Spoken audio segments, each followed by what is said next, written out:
সকালে ঘুম থেকে উঠিয়া আগে দুপুরে রান্নার চিন্তা শুরু করলাম। ঘুম থেকে উঠিয়াও দেখো দুপুরে রান্নার চিন্তা শুরু করলাম। মেয়েদের জীবনও ওটাও কিতা রান্না হইতো কিতা খাওয়া হইতো ঠিক না নি, এটা মাথার চিন্তা থাকে সবসময় থাকে। তো দেখো আমি ঘুম থেকে উঠিয়া আগে দুপুরে রান্নার চিন্তা করলাম।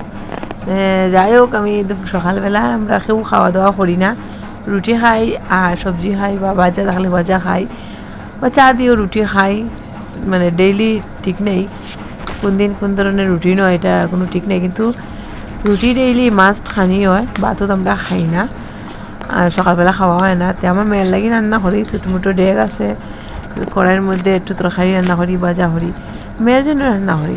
তো দেখো সকালে আমি দুকা এটারে গুলি লইছি গরম জলও গুলিয়া দেখো এটার ব্যাটার বানাইয়া আধা ঘন্টা সময় রাখিয়া এটারে কড়াইয়ের মধ্যে ফালাইয়া একটু তেল দিয়া এটারে একটু সাতলাই দিছি, সাতলাইয়া এটারে একটা থালের মধ্যে অল্প ঘি দিছি, দিয়া মাখিয়া আর এটার যে দুকার ব্যাটারটারে আমি এটা ফেলাইয়া রাখছি, একদম তেলটা বৌড়িয়ে রাখছি। তারপরে যখন এটা একটু শুকাই গেছে তখন দেখো চাকু দিয়ে এইটারে পিস পিস করিয়া খাটিয়া তারপরে এইটারে তেলের মধ্যে আমি বড়া করছি। তে ফ্রেন্ডস আমি মানে দেখো বন্ধুরা, আমি এটা তোমরা খাটছি যে মানে দুকাটা কীরকম খাটছি কীরকম না এটা তোমরা দেখাইতে পারছি না, এটা ভিডিও আছে কিন্তু ডিলেট হয়ে গেছে, তার লাগে আমি এটা এড করতে পারছি না ভিডিওর মধ্যে। ওইটার লেগে আমি তোমরা কইলাম কীরকম এটা রান্না করি। দেখো আমার এক করিয়া দুকা বড়া করা হয়ে গেছে, এক করিয়া আমি লামাই দিয়েছি, লাল লাল করিয়া বাজিয়া এটা লামাইলাম। দুকায় রান্না করতে অনেক তেল লাগে, অনেক তেল, এটা মানে অনেক তেল টানে দুকায়, এই বড়া করতে অনেক লাগে আর এটা তেল দিয়েও খাইতে, তেল একটু বেশি না হইলে ভালো লাগে না। আর আমার ঘরও তারা তেল ছাড়া বুঝেও না, তরকারির মধ্যে তেল মশলা বেশি বেশি লাগে, তারা তেল মশলা একদম মজাই না হইলে তারা মুখও লয় না। যাই হোক এত মজায় রান্না করার পরেও তারা মুখও লয় না, তো এটার লাগি দেখো এমনিতেই দোকানের মধ্যে অনেক তেল টানে। তোমরা যারা যারা রান্না করছো এরা তো সবই জানবা যে দোকানের মধ্যে কত তেল টানে। যাই হোক তেল উল দিয়া মানে আমি আজকে শুক্রবার, মা সন্তোষীর বার, আমি সন্তোষীর মার নামে নিরামিষ খাই, আমার ফ্যামিলির সবই খায়।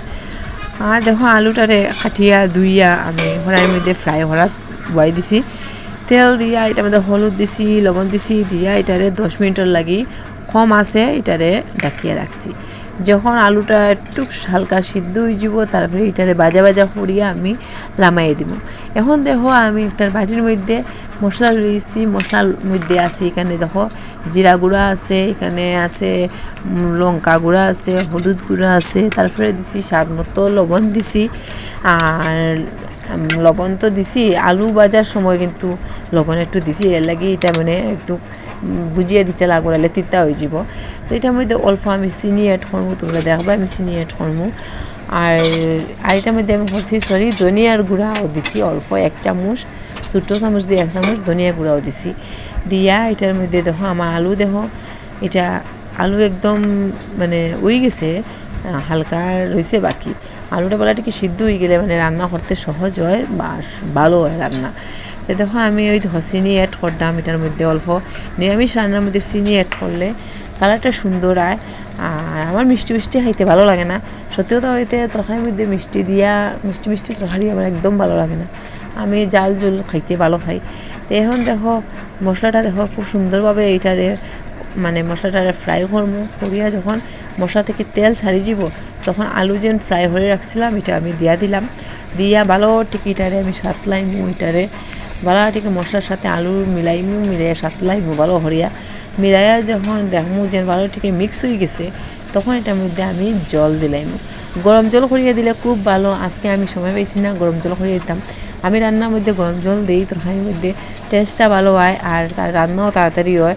আর সত্যি কথা হইতে ঠান্ডা জল দিয়ে গরম জল দিলে কিন্তু টেস্ট খুবই ভালো হয়, আর গ্যাস একটু বেশি জ্বলে কিন্তু রান্নাটা খুব ভালো হয় খাইতে। তো যাই হোক আমি আজকে গরম জল দিতে পারছি না, কারণ আমার এই সময় পাইছি না। আমার মেয়ে 3-4বার ঘুম থেকে উঠছে, তো গ্যাস অফ করি তো তাইরে আবার ঘুম পাতাই, এরকম করিয়া রান্না করা যায় না। আর টাইমও হয়ে গেছে অনেক বেশি, এটার লেগে আর খুবই বাধ্য আর ওই দেখো আমি এখানে দুকার ডাল বড়াটা দিলাইছি, দিয়া একটু জুল বেশি দিছি, তোমরা হইতে পারো যে না ফানি ফানি লাগে, কিন্তু জুল বেশি দিছে কারণ আছে জুল মানে ওই যে বড়া আছে এই দুকাটায় আলুয়ে ঝুলটা নিলাই বুঝছো। তে মানে যখন তুমি লামিয়ে রাখবা একদম দেখবা জুলুল নাই, এবারে মানে শুকনো শুকনো হয়ে যায়, অত শুকনো শুকনো কীরম লাগে। তো এখন দেখো আমি গরম মশলা দিতে ভুলে গেছিলাম, গরম মশলা দিছি। আমি কড়াই যখন জাল থাকতেও গরম মশলা দিলাম মানে একটু আগে, কিন্তু আমি ভুলে গেছি। একটা মনে হয়েছে গরম মশলা দেখিয়া যে গরম মশলা দিছি না, তো গরম মশলা দিলাম আর ঘি অ্যাড করলাম। এটা আমার রান্না কমপ্লিট হয়েছে, এরকম জুল থাকতো না, জুল টানি লিব। তো ভালো লাগলে লাইক শেয়ার কমেন্ট